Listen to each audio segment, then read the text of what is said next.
From Spamtown, USA, Austin, Minnesota, this is the Austin Bruins Coaches Show. We break down the big hits, the spectacular saves, and the clutch goals with the men behind the bench. Get the inside scoop with exclusive insight, strategy, and stories from your Austin Bruins coaches. And now, here's your host, David Coyer, alongside Bruins assistant coach, Robby Murray.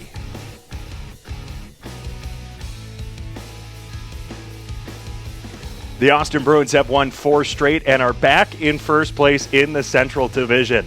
A sweep of the Bismarck Bobcats and most recently the Minnesota Mallards have put the Bruins back on top. With me this week on the Austin Bruins Coaches Show to break everything down and even look ahead to this second half of the season, we have the return of assistant coach Robby Murray. Robby, it's been a while. How have you been? And welcome back to the Coaches Show. I know, I was going to say the same thing. It has been a little bit. Thanks for having me back, and I'm excited for it. You know, with the rotating every other episode with you, Coach Howard, Coach Rooney, Coach Howard, Coach you, and Coach you. That Chuck, I crack myself up sometimes.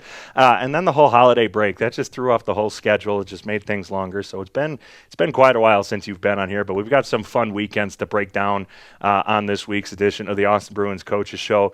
So let's dive right into it. I mean, a couple weeks ago, a shocking weekend, being swept by the Watertown Shamrocks. Broke that down with Coach Howard on the last episode of the Coaches Show. But then bouncing back, going into a battle for first place type scenario with the Bismarck Bobcats and getting the sweep back in first place. What did you really see that weekend from this Austin Bruins team?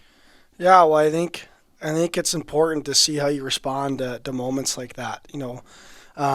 You're going to have off weekends. Nobody wants to ever have an off weekend, but it happens at times. And the real question then becomes, how are you going to respond? And, I think we responded really well with a big win on Friday night in Bismarck, and then to continue that in the Saturday and last weekend. And, a kind of similar thing happened to us last year against Minot. We kind of came out, lost the first 2 to Minot, but, then the question is, once again, how are you going to respond? And we responded well back then, coming back and completing a reverse sweep against them. But it's just kind of, not that it's, you want to ever get swept, but it's nice to see that, our guys can respond the right way when that happens, that they can go down, in a sense, 0-2, losing 2 games in a row and still get back up, battle the next night, which would be Friday night, and continue to battle on. So I was really happy to see that response from our group.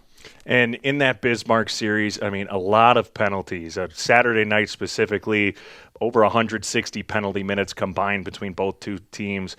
Friday night, a big 5-minute major game misconduct on Mikey Coleman that led to 5 unanswered goals for the Bismarck Bobcats. A lot of adversity, a lot of things to battle through both nights. The Bruins do it, a big comeback victory Friday night against the Bobcats, and a big 6-3 win on Saturday. Can you speak about this team's character and determination to win? I mean, we've talked about how these sort of comeback victories have been character wins for the team this year. Just talk about that team's character and determination.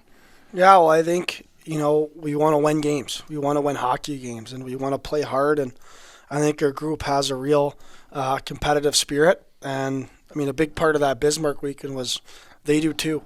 So when you got 2 guys that need to win, no matter what else is going on, you're going to have some rough games in terms of, there's going to be a special teams game mixed in here or there. But as far as our group, especially as we start to enter the second half of the year, you want to be able to win games different ways. Like I kind of mentioned before, okay, how do you respond from losses? Well, how do you respond in a game when you're up by a goal, when you're down by a goal, when you're down, you give up 5 unanswered, when you give up, when maybe you score 5 unanswered? They're all different types of games and become different types of moments. And, we want to see, okay, who can step up and handle those moments. And I thought our group did a really good job on Friday. We go up 2-0, we're playing hard. We end up on a big penalty kill. We end up killing pretty much the last 10 minutes. They're able to bury a few. And then we had a great response of, not putting our towel in and just keep fighting, and we found a way to come back in that game. And we had a similar thing on Saturday. We weren't down, but for us to come in and play and find a way of just wanting to be able to win games different ways. Friday night's win ended up being 6-5 in a shootout. It was the fourth time this year that the team's been down by 3 or more goals in a game to end up coming back and getting the win, most recently in November on the road in Minot, a 7-5 victory. So it's been a while since one of those character wins for this team, but how valuable is an experience like this, getting such a big character win this late in the season as the playoff push is kind of starting to begin? Yeah, like I mentioned a second ago, you're gonna enter big games, important games, and you might get a bad bounce right away. You might end up on the kill right away. You might, there's a million things that could happen. We had played Aberdeen early on in the year too, where the results didn't go our way, but had a good first shift or two, and they made a couple big mistakes that put us down 3-0 right away. Sometimes that stuff happens, and you don't want to be a team that loses a game in the first 5 minutes. You want to be a team that, we always want to have good starts, but it's hard to have 59 good starts. So when that happens, how do we respond? And that's kind of been something to focus on is, okay, when certain things happen, and to keep an eye out for our coaching staff is, who's responding in certain moments and who's kind of taking steps to be guys that we can rely on, when different situations present themselves, because they will. Different situations will. Absolutely, and the team has had a couple of guys who they can rely on. I mean, Matsvi Marshanock getting Null's second star of the week for the Central Division for that Bismarck series. Most recently, Mikey Coleman also getting second star of the week honors for his performance against the Minnesota Mallards this weekend. So a lot of guys starting to come through on people you can rely on. I mean, the Bruins have seen several different players get these star of the week honors, or even Simon Marshanock forward of the month honors. And I broke that down with Coach Howard a couple weeks ago, so won't have to go through that with you here on this one. But let's move to this Mallard series that we kind of keep bringing up. Going into that Bismarck series, you're preparing for a team. It's going to be a battle for first place. Bruins were back in second after being swept by the Watertown Shamrocks. Now back in first place, you're preparing to battle a team like the Mallards who are still fighting for that playoff spot while also trying to protect your own spot in first place. How do you prepare differently for those two types of series? There's little things that we do differently against different teams, kind of, based on what they do. But for the most part, it's really similar. Mm-hmm. It's, we want to be the best version of ourselves, no matter who we're playing, no matter if we're playing on a Friday night in September or Saturday night in March, or maybe it's playoffs. We want to be the best version of ourselves. We want to make other teams adjust to us, and we don't want to have to change things against other teams. We want to impose our will, if you will. So, even though they're two different opponents, it's, where we've kind of, made our little adjustments, but who we are and the things that make us us, we hammer those every week. No matter if it's an off weekend or where we're playing, it's we got to be the best versions of ourselves, and we really try to drive most of our focus on that. And then, there is little things that we're working on that, we worked on maybe a little bit more against Bismarck, and we worked on a little bit more of other things against the Mallards. And, you've mentioned there trying to be the best versions of yourself that you can be. And the Mallards came out both nights very aggressive, had a couple of great chances early on Friday night's game, took the Bruins a little bit to kind of get back into their mojo. What did you notice from, maybe a slower start from the Bruins both Friday and Saturday night against Minnesota? Yeah, I think, part of that is looking back at the start of the year where, that was something that we had to work on and fix was, we had some slow starts. I think, we had a little bit of that in Watertown as well. I think, a big part of that was just coming off of a break. You take a week off, and at any point you're going to have to get back to your habits and your details. And, I think that we're going to, get back to having good starts consistently, and that's just something that, it's a habit, just like everything else, is being ready for that first shift and getting back in your groove and back in your routine. So I think part of that is just, even though we're, a couple weeks away from break, is just still building those habits back that we were at to get back to the point we were at in December. And then, the goal is to become way better than that by the time we hit May. Jack Solomon, Cody Butticus, each with both phenomenal weekends this weekend. Jack Solomon stopping 34 of 35 on Friday. He had a shutout against the Mallards back on New Year's Eve. Cody Buticus getting his first shutout as an Austin Bruin on Saturday. You know, we've mentioned since Jack came back from the USHL, 1A, 1B. I mean, we had the same thing last year with him and Carl Axelson. What have you noticed from these two netminders, and, you know, what do you expect from them going forward?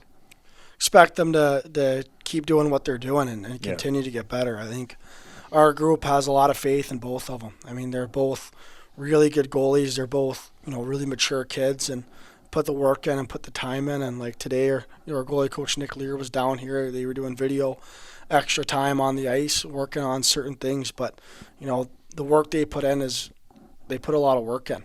And so I think that's why they're so good, and all of our guys have a lot of faith in them, and it was waiting for them to get a shutout. It took a little bit. I think part of that was, you know, maybe some of our bad starts or us making some bad mistakes, but no, we're very happy with both of them, and very happy we have both of them here in Austin. I think all the guys are as well. And both of them getting very close on certain situations. I've talked with Cody a couple of times about, you know, maybe those one goal allowed performances, and he gets frustrated with himself, but he knows that he could get it, and I know he was very excited to get that shutout here on Saturday. Jack Solomon also picking up an assist on Nate Williams' empty net goal. And the funny thing is, that's not his first assist. That's his second assist of the year, so we got to get Solo that empty netter. I might have to throw him on the power play. He keeps racking up points. Speaking of the power play, seems like it's found its groove again. You know, went 0 for against the Watertown Shamrocks last weekend against Bismarck, 5 for 14, and then went 0 for 3 on Friday, but 4 power play goals Saturday night. Really kept rolling. A big help was that 5-minute major late in that game on Saturday. What have you been working with this power play unit lately to kind of get it back into its groove and turn it into one of the best power plays in the league? Yeah, I think, you know, similar to, our answer to a lot of stuff 5-on-5 is we have what makes us us, and we have to be, you know, the best at it. And we got to that point where we were really clicking right before Christmas on there, and, you know, our timing was great. We were retrieving a lot of pucks. I mean, we had some teams that rather than clearing the puck, they were just eating it on the wall because we did a really good job pressuring clears to where now they're bad clears, and we're able to keep pucks in. But then coming off the break, it was, you know, we play Wednesday. When we play again Friday, Saturday, not a lot of time to get back and build that foundation, and we were able to touch on a little bit of things coming off that New Year's Eve series, including that weekend after, and, you know, it took us a little extra week to get back to our groove. So I think, you know, right now we still have the ways to go to get back to that foundation. You know, I think PKs are still clearing pucks more than I'd like. I like to be in the zone for 2 minutes. I understand they're going to get some clears, but we got to continue just to hammer our retrievals and how we attack and where we're at when we attack. That way we're able to continue to attack, retrieve pucks, attack, and retrieve pucks. And I mean, we've been able to score pretty well with allowing a lot of clears. So I'm hoping that we continue to click like we are when we're able to get set up and attack, when we start adding more attacks because we're retrieving pucks really well. On the other side of things, the penalty kill, having a perfect weekend this weekend, did not allow a power play goal against the Mallards, even had its 13th shorthanded goal of the season, still a league leader in shorthanded goals this year. Al Rooney very happy after this weekend series. As a team, what confidence does a team gain knowing that it can rely on both sides of special teams to kind of help get the job done? I think it's huge. I think especially how, you know, who we try to be is we're a hard team. Like, we want to be hard to play against.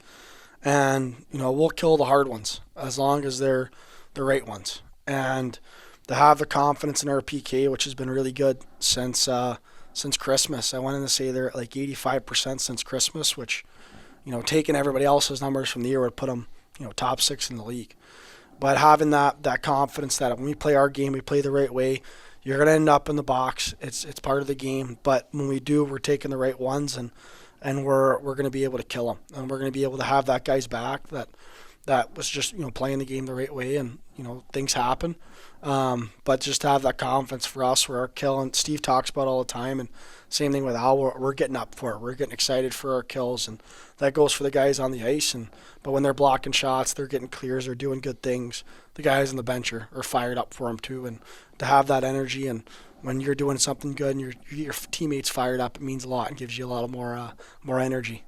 We're getting to this part of the season, and I remember talking with Coach Howard at the beginning of the year when, 4 straight against the North Iowa Bulls, and then it felt like we were playing the same opponents over and over again, and we looked to the second half of the season. We saw it was going to roughly be kind of the same thing. Right now, 4 straight games against the Mallards.